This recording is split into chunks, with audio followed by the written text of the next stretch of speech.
Hello नमस्कार। नमस्ते भाइ। ल खोइ त तपाईँहरूको खुल्दैन त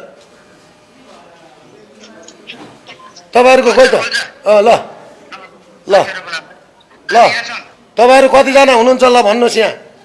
हामी 18 जना छौँ। 18 जना। 18 जना। यो तपाईँहरू अलपत्र हुनुहुन्छ होइन? हजुर हजुर। यहाँ अनि सबै साथीहरू कोही खाना खान जाने, कोही कता जाने गर्नुभयो। अनि त्यसपछि गएर यहाँ हामी 18 जना छौँ।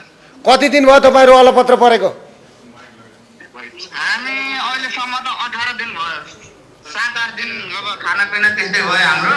अनि यहाँ गएर कहिले रुटको बास भयो, कहिले कता भयो। अनि त्यसपछि गएर अहिले चाहिँ यहाँ अर्को ठाउँमा आएर बसिरहेका छौँ। एउटा यस्तो सानो हल छ, यी रुम। अनि अहिले नेपालमा त राम्रो सरकार आएको छ त, अनि त्यहाँबाट त्यो सरकारलाई भन्नु पर्दैन?